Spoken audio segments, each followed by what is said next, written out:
3.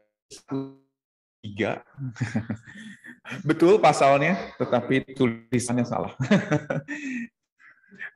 Sekali lagi terima kasih buat waktu yang diberikan, dan selamat datang buat teman-teman yang baru. Welcome to all of you who are new here. It's really good to see you. Welcome to Spice.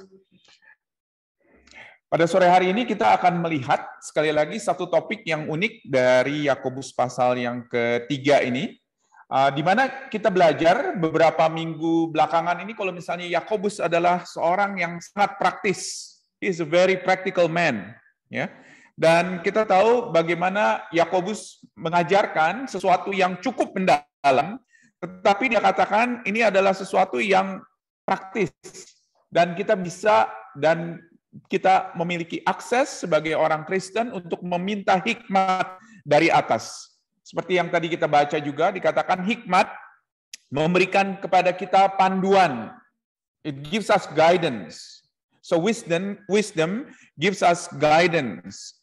Hikmat memberikan panduan kepada kita mengenai siapa diri kita, of who we are, dan bagaimana kita memerlukan hikmat itu dari Allah. Jadi semua keputusan praktis yang ada itu harus diambil dari iman, dan Yakobus mengatakan harus ada konsistensi antara iman dengan perbuatan, ya, antara iman dengan perbuatan.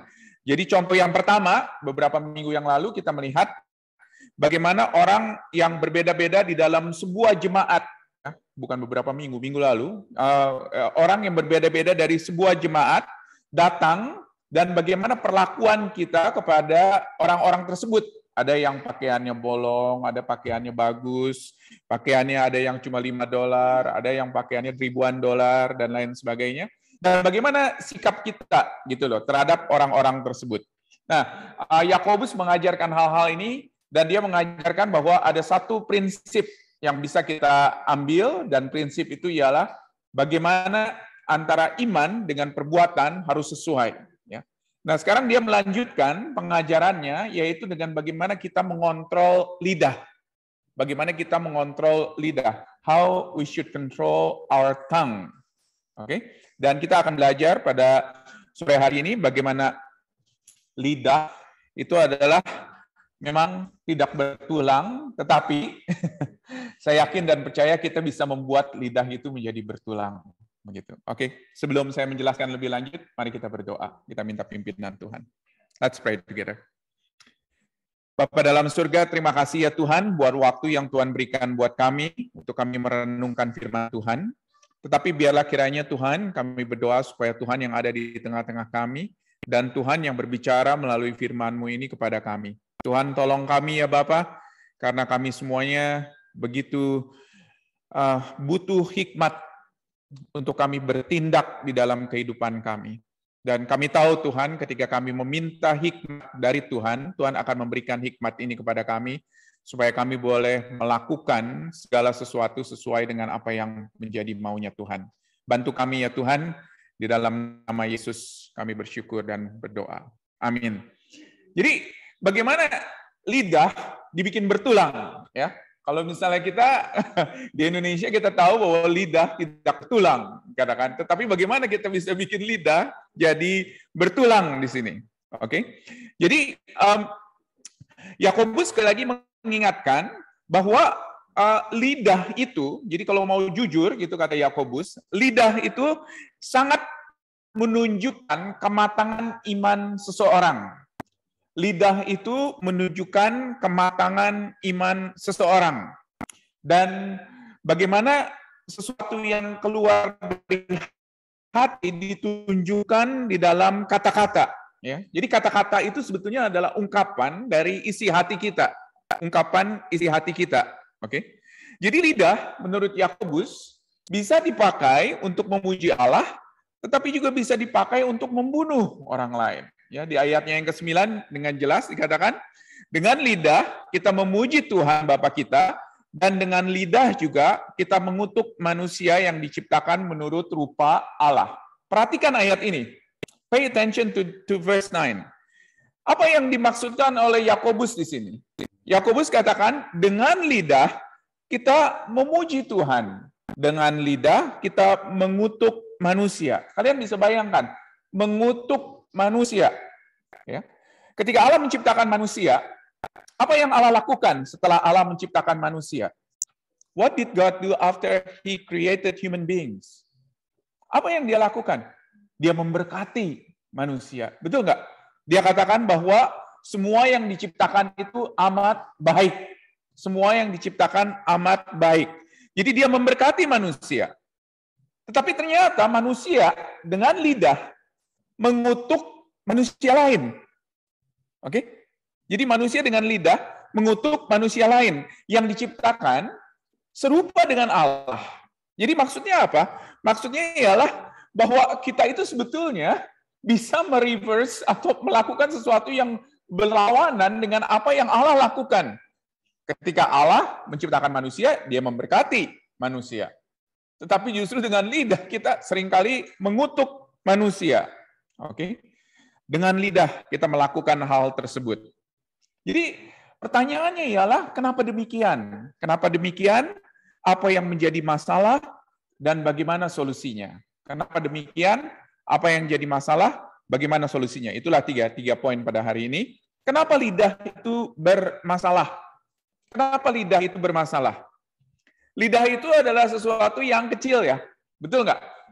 Lidah itu kecil tetapi bisa berakibat sesuatu yang besar. Oke?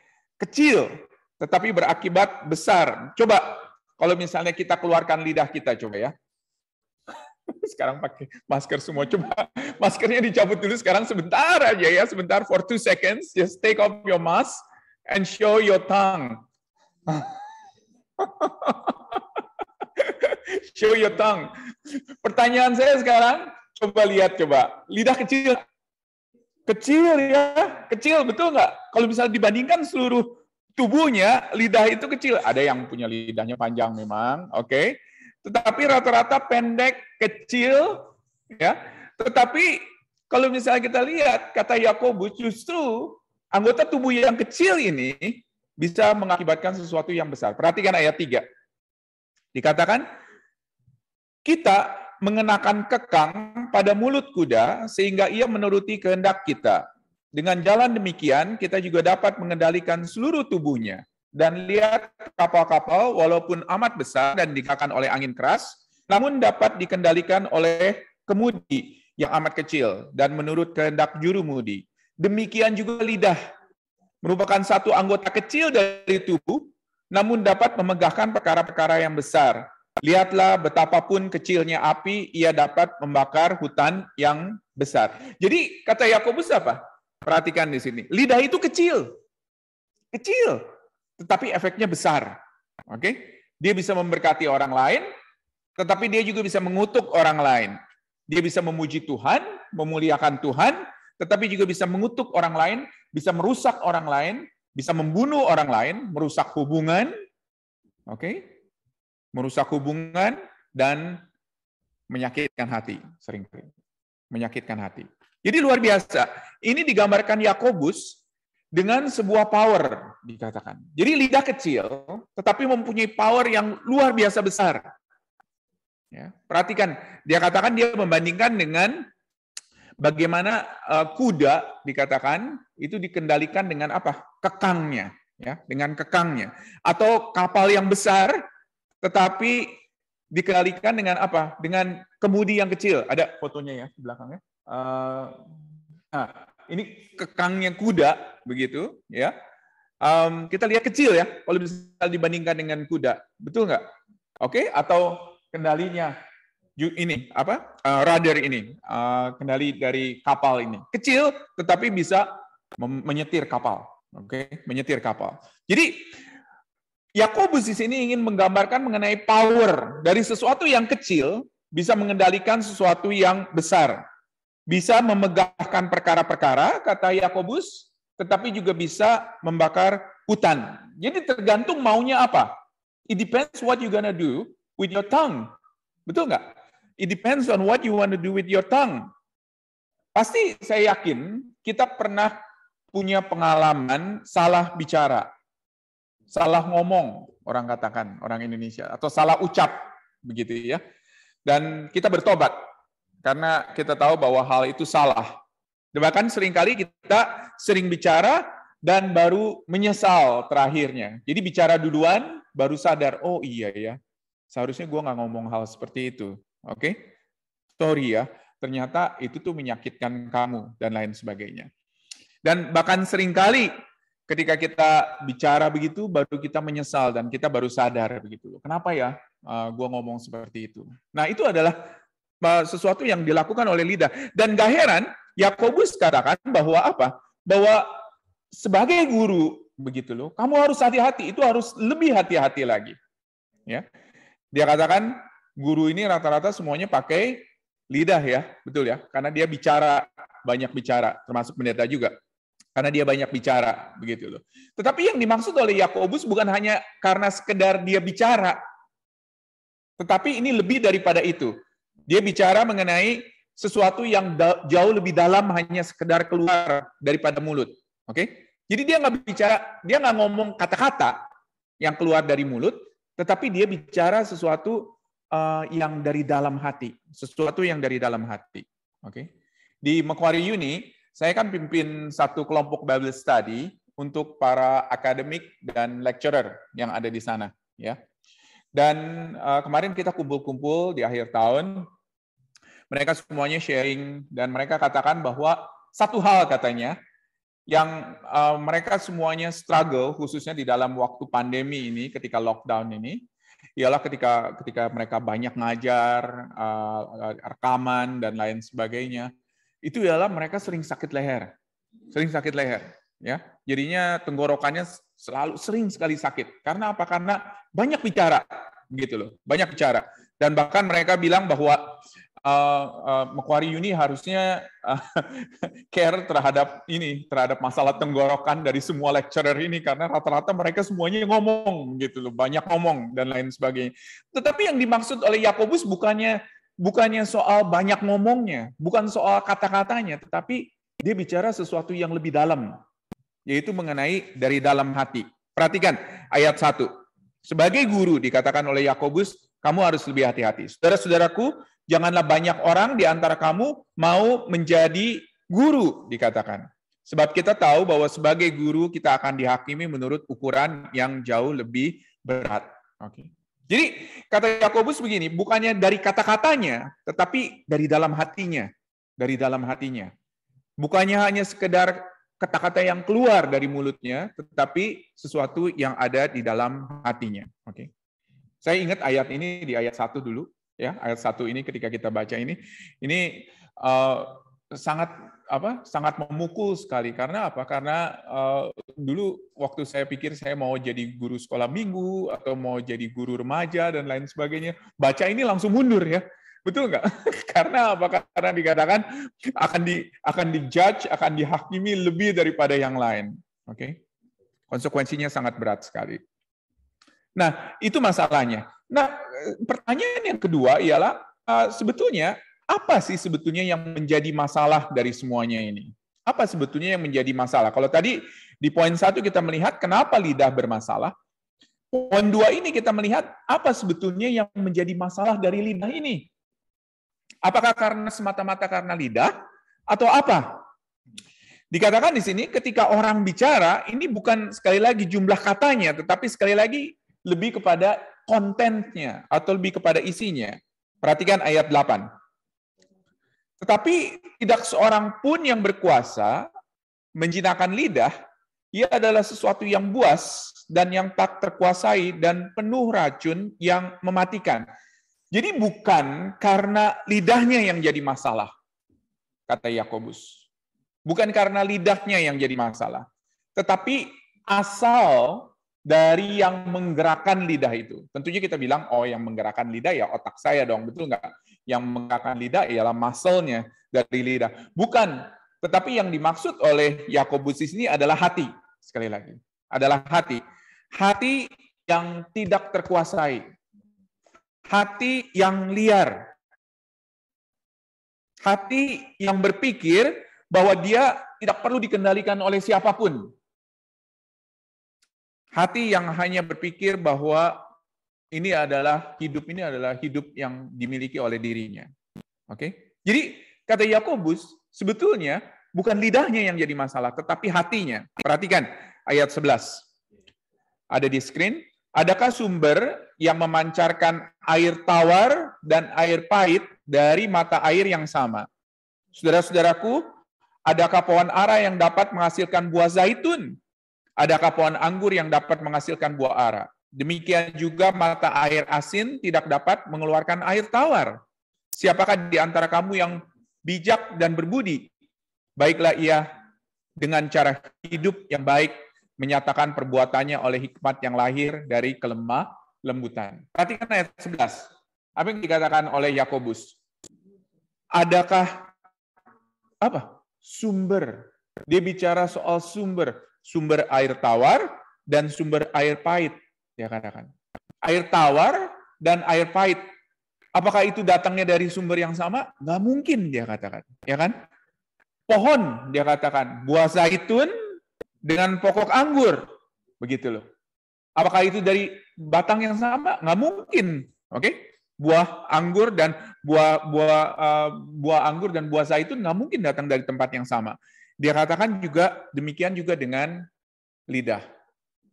Apa yang keluar dari kata-kata dari lidah tersebut itu bersumber kepada hati. Dan hati itulah boleh dikatakan yang harus dikoreksi. Apakah hati saya sudah tunduk kepada Tuhan? Apakah hati saya harus diperbaiki? Apakah hati saya sudah memiliki hikmat yang berasal dari Tuhan? Oke. Dan ini yang menjadi kuncinya menurut Yakobus. Semua yang membawa segala sesuatu, kata Yakobus, untuk bertahta, untuk memerintah di dalam kehidupan kita, selain Allah, itu ialah datangnya dari si jahat. Jadi kata Yakobus begini, Yakobus katakan bahwa, oke, sumbernya dari dalam hati, tetapi segala sesuatu yang tidak hidup di dalam Allah atau di dalam pemerintahan Allah, itu semuanya sumbernya dari si jahat. Perhatikan ayat 14. Jika kamu menaruh perasaan iri hati dan kamu mementingkan diri sendiri, janganlah kamu memegahkan diri dan janganlah berdusta melawan kebenaran. Jadi begini maksudnya Yakobus, ya.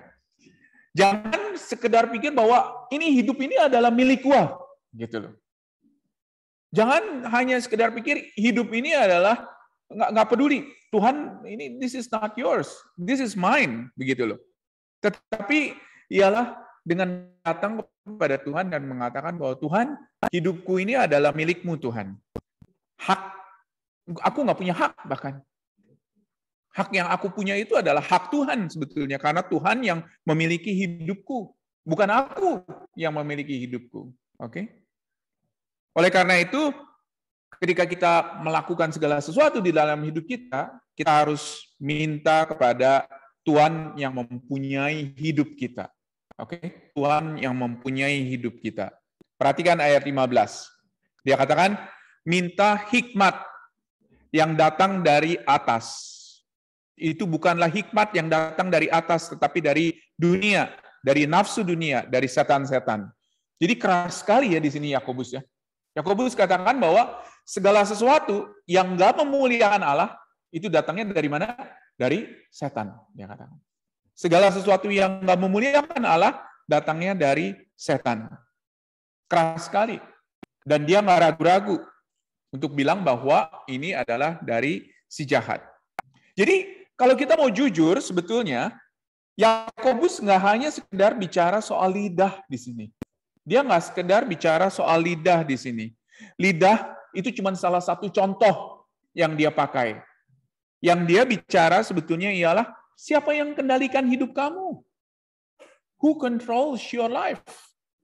Itu sebetulnya permasalahannya. Siapa yang kontrol hidup kamu? Siapa yang menguasai kamu? Dan itu hanya dua. Either kamu dikuasai oleh Allah, atau kamu dikuasai oleh si jahat, kata Yakobus. Oke? Dan tinggal pilih. Yang mana? Kamu dikuasai oleh siapa? Ketika kita berkata-kata, kamu dikuasai oleh siapa? Oleh Allah atau oleh si jahat? Ketika kamu melakukan sesuatu, ketika kamu menolong orang lain, Kamu dikuasai oleh siapa? Oleh Allah atau oleh si jahat? So the real question is, who rules over you? Siapa yang memerintah kamu? Lalu bagaimana kalau misalnya kita melihat begitu kelamnya gitu ya? Yakobus ini mengatakan bahwa lidah itu dikontrol oleh si jahat, dan dia katakan lidah itu bisa membunuh orang lain. Jadi sepertinya nggak ada harapan. Lalu bagaimana solusinya dari masalah ini? Solusi dari masalah ini sebetulnya ialah bagaimana kita memerlukan hati yang tunduk kepada Allah di dalam Yesus Kristus.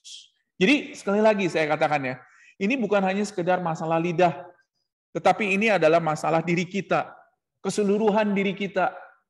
Kepada siapa kita tunduk, begitu loh. Apakah kita tunduk kepada Allah atau kita tunduk kepada si jahat? Dan Yakobus di sini bicara mengenai lidah. Tetapi dia nggak menutup diri untuk kita membuka bagaimana ini sebetulnya kita bisa aplikasikan kepada bagian tubuh yang lain. Bagaimana kita bisa memuliakan Allah dengan tubuh kita. Dulu, ketika Yakobus menuliskan hal ini, orang dulu banyak berpikir bahwa tubuh itu adalah evil, jelek. Nggak mungkin kita bisa berhubungan tubuh kita dengan Allah, apalagi Allah itu suci gitu ya. Betul nggak? Ya. Jadi bagaimana caranya kita hubungan dengan Allah itu adalah dengan apa? Dengan hati, dengan pikiran, dan lain sebagainya. Tetapi jelas sekali di dalam perjanjian baru, baik Yakobus, baik Paulus, mereka memanggil kita, mendorong kita untuk kita bisa memuliakan Allah dengan tubuh kita. Ya, perhatikan, saya kepingin kalian lihat dari 1 Korintus 6. Kemarin kita di keluarga, kita ada waktu keluarga, kita baca Alkitab, dan kita baca dari 1 Korintus, kita memang sedang go through 1 Korintus, dan kita kemarin baca dari 1 Korintus 6, ayat 12 sampai 20. Saya akan bacakan buat kalian. 1 Korintus 6, ayat 12 sampai 20. Segala sesuatu halal bagiku, tetapi bukan semuanya berguna. Segala sesuatu halal bagiku, tetapi aku tidak membiarkan diriku diperhamba oleh suatu apapun. Makanan adalah untuk perut, dan perut untuk makanan. Tetapi kedua-duanya akan dibinasakan Allah. Tetapi tubuh bukanlah untuk percabulan, melainkan untuk Tuhan, dan Tuhan untuk tubuh. Allah telah membangkitkan Tuhan, akan membangkitkan kita juga oleh kuasanya. Tidak tahukah kamu bahwa tubuhmu adalah anggota Kristus? Akan kuambilkah anggota Kristus untuk menyerahkannya kepada percabulan? Sekali-kali tidak. Atau tidak tahukah kamu bahwa siapa yang mengikatkan dirinya pada perempuan cabul menjadi satu tubuh dengan dia? Sebab demikianlah kata Nas, keduanya akan menjadi satu daging. Tetapi siapa yang mengikatkan dirinya pada Tuhan menjadi satu roh dengan dia? Jauhkanlah dirimu dari percabulan. Setiap dosa lain yang dilakukan oleh manusia terjadi di luar dirinya, tetapi orang yang melakukan percabulan berdosa terhadap dirinya sendiri. Atau tidak tahukah kamu bahwa tubuhmu adalah bait Roh Kudus yang diam di dalam kamu? Roh Kudus yang kamu peroleh dari Allah, dan bahwa kamu bukan milik kamu sendiri, sebab kamu telah dibeli dan harganya telah dibayar. Karena itu muliakanlah Allah dengan tubuhmu. Perhatikan ayat 19. Perhatikan ayat 19 di sini. Dikatakan apa? Atau tidak tahukah kamu bahwa tubuhmu adalah bait Roh Kudus yang diam di dalam kamu? Bukankah kamu bahwa kamu bukan milik dirimu sendiri? Paulus di sini ingin mengingatkan sekali lagi kepada kita bahwa apa? Tubuh kita itu bukan milik kita. Dan yang luar biasa, perhatikan ayat 20. Apa yang dia katakan oleh dia?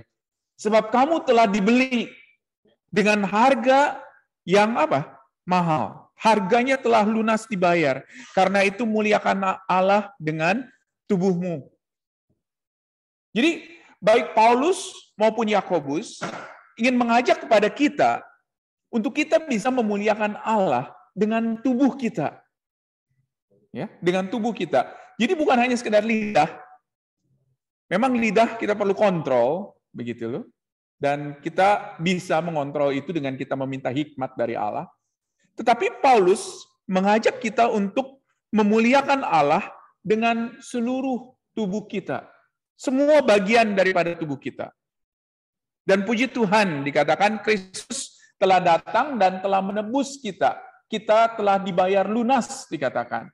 Oleh karena itu, muliakanlah Allah dengan tubuh kita.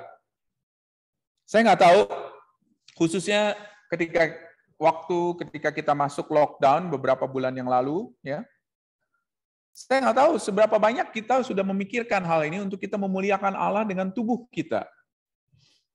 Ketika kita ada di dalam isolasi, ketika kita mungkin ada di dalam waktu di mana kita nggak ada orang lain, apakah kita sudah memuliakan Allah dengan tubuh kita? Ya. Ini bukan hanya sekedar bicara mengenai anggota-anggota tubuh yang berhubungan dengan seksualitas dan lain sebagainya.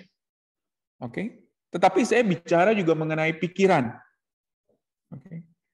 Jadi memang banyak orang mengatakan bahwa kalau misalnya laki-laki itu biasanya lebih kepada sesuatu yang fisikal dan perempuan itu lebih kepada sesuatu yang bersifat pikiran, begitu. Tetapi saya nggak bicara mengenai apakah ini fisik ataukah ini pikiran. Tetapi Paulus dan Yakobus saya yakin mengajak kita untuk memikirkan bagaimana kita bisa memuliakan Allah dengan tubuh kita. Semuanya, ya. Jadi bukan hanya pikiran, bukan hanya tubuh secara fisik, tetapi semuanya untuk kemuliaan dan kebesaran daripada nama Tuhan. Kenapa? Karena kita sudah dibayar dengan mahal. Muliakanlah Allah dengan tubuhmu. Let them be controlled by Jesus. Termasuk lidah. Oke. Dan ini adalah sesuatu yang paling sulit bagi kita semua, saya yakin. Mungkin orang yang lebih pendiam lebih gampang kali ya. Tetapi belum tentu juga, karena yang pendiam itu bukannya berarti nggak berpikir, kan? Betul nggak? Ya. Karena seringkali yang kita pikir bahwa, aduh, saya senang sekali kalau misalnya bisa jadi pendiam. Kenapa? Dia kelihatannya nggak banyak ngomong, mungkin nggak banyak dosanya kali. Wah, belum tentu juga, gitu loh. Karena yang pendiam itu belum tentu, bukannya nggak berpikir, kan? Tetapi bagi kita, makhluk sosial yang biasa bicara dengan orang lain, yang berkomunikasi dengan orang lain, marilah kita bersama-sama kendalikan lidah kita. Adalah kiranya ketika kita bicara, kata-kata yang keluar dari mulut kita, itu bisa memuliakan Tuhan, bisa mendorong orang lain, dan kalau kita nggak tahu apa yang harus kita bicarakan, nggak tahu dalam situasi sulit Tuhan, saya harus ngomong apa ya Tuhan? Minta kepada Dia. Karena apa? Karena kita bisa minta hikmat kepada Dia untuk bicara. Oke? Yakobus di sini mengatakan that kind of wisdom is available. Is available. Kita cuma bisa minta aja ke Tuhan. Jadi secara praktis, mungkin kalau misalnya saya bisa titip sesuatu gitu ya, kalau kalian bingung gitu bagaimana saya bisa aplikasikan ini, kalau misalnya kita sulit misalnya untuk kita bicara, atau mungkin kita takut bicara, kita bisa spend waktu untuk kita berdoa secara singkat di hadapan Tuhan, dan bilang kepada Tuhan, Tuhan, saya mau bicara kata-kata yang sulit kepada satu orang ini.